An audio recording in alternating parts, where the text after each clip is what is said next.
ક્યારેય વિચાર્યું છે કે આ એક નાનકડું કાર્ડ બેન્કિંગથી લઈને રોકાણ અને ટેક્સ ફાઇલિંગ જેવા કેટલા બધા મોટા કામો માટે જરૂરી છે? જી હા, આપણે વાત કરી રહ્યા છીએ પાન કાર્ડની. તો ચાલો આજે આપણે આ પાન કાર્ડની દુનિયાને નજીકથી જાણીએ અને તેની બધી સેવાઓને એકદમ સરળ ભાષામાં સમજી જઈએ. આજના વિશ્લેષણમાં આપણે પાન કાર્ડ સેવાઓની એક સંપૂર્ણ માર્ગદર્શિકા જોવાના છીએ. પાન કાર્ડને લગતા મનમાં જે પણ સવાલો હશે એ બધાના જવાબ અહીં મળી જશે. તો ચાલો ફટાફટ એક નજર કરી લઈએ કે આજે આપણે શું શું જાણવાના છીએ. શરૂઆત કરીશું પાન કાર્ડના પરિચયથી, પછી જોઈશું કે નવું કાર્ડ કેવી રીતે કઢાવવું, એમાં કોઈ ફેરફાર કેવી રીતે કરવા, કેટલીક ખાસ સેવાઓ વિશે પણ વાત કરીશું અને છેલ્લે આ બધું કામ ક્યાં કરાવવું એ પણ સમજીશું. તો ચાલો શરૂ કરીએ આપણા પહેલા વિભાગથી. સૌથી પહેલા એ સમજીએ એ આખરે આ પેન કાર્ડ છે શું અને એ આટલું બધું અગત્યનું કેમ છે. જુઓ, પાનનું પૂરું નામ છે પરમેનન્ટ અકાઉન્ટ નંબર. આ આવકવેરા વિભાગ તરફથી મળેલો 10 આંકડાનો એક યુનિક કોડ છે. પણ આને માત્ર એક નંબર ન સમજતા. આ તો આપણા દરેક નાણાકીય વ્યવહારની એક સત્તાવાર ઓળખ છે. પાન કાર્ડનું મહત્વ તો આપણે સમજી લીધું, પણ માની લો કે કોઈ પાસે એ છે જ નહીં તો શું કરવું? ચિંતા કરવાની કોઈ જરૂર નથી. હવે આપણે એ જ જોવાના છીએ કે નવું પાન કાર્ડ મેળવવું કેટલું સરળ છે. નવું પાન કાર્ડ કઢાવવા માટે મુખ્યત્વે 2 રસ્તા છે. એક છે સામાન્ય પ્રક્રિયા, જેમાં થોડો સમય લાગે છે, અને બીજો રસ્તો છે ઇન્સ્ટન્ટ પાન કાર્ડનો. ચાલો, પાન કાર્ડ તો બની ગયું, પણ શું એમાં લખેલી માહિતી હંમેશા સાચી જ રહે છે? ના. જેમ જેમ જીવનમાં ફેરફાર આવે તેમ પાન કાર્ડની વિગતોને પણ અપડેટ કરવી ખૂબ જ જરૂરી છે. ચાલો જોઈએ કે આ કેવી રીતે થાય. આખી પ્રોસેસ જેટલી દેખાય છે એટલી જ સહેલી છે. બસ પહેલાં એ નક્કી કરવાનું કે બદલવું શું છે, નામ, સરનામું કે પછી બીજું કંઈક. પછી નજીકના કોઈ અધિકૃત સેવા કેન્દ્ર પર જઈને જરૂરી ડોક્યુમેન્ટ સાથે એક ફોર્મ ભરી દેવાનું. બસ થઈ ગયું.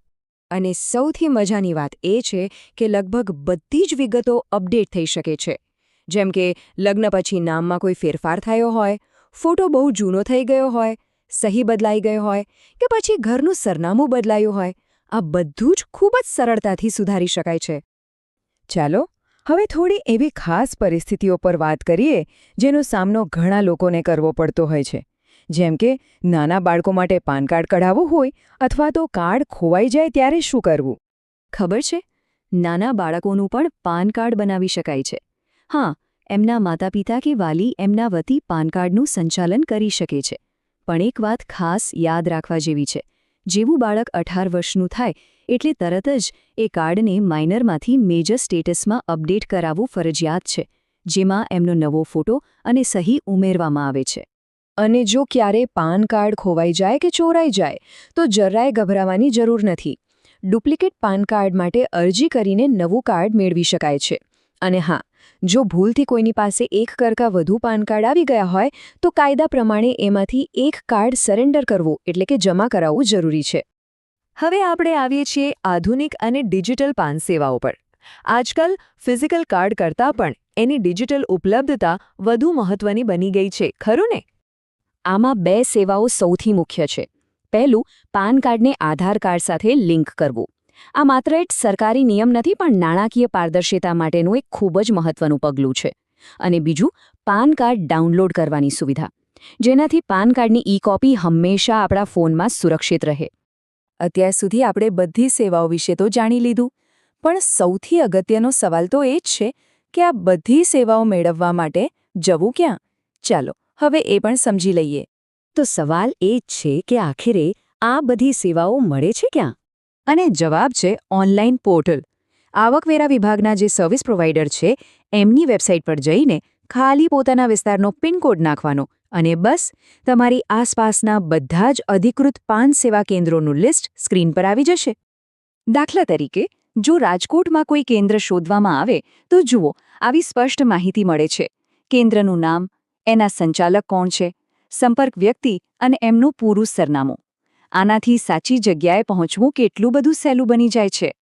તો આ બધી માહિતી પછી આપણે સૌએ જાતને એક સવાલ જરૂર પૂછવો જોઈએ. શું આપણું પેન કાર્ડ અપડેટ અને સુરક્ષિત છે? જો જવાબ ના હોય તો જરા પણ રાહ ન જોતા આજે તેને ચેક કરી લો. કારણ કે આપણી નાણાકીય સુરક્ષા આપણા પોતાના જ હાથમાં છે. જો આ વિશ્લેષણ ઉપયોગી લાગ્યું હોય તો તેને લાઇક કરજો, મિત્રો સાથે શેર કરજો અને આવા વધુ માહિતીસભર વિડીયોઝ માટે અમારી ચેનલને સબસ્ક્રાઇબ કરવાનું ભૂલતા નહીં.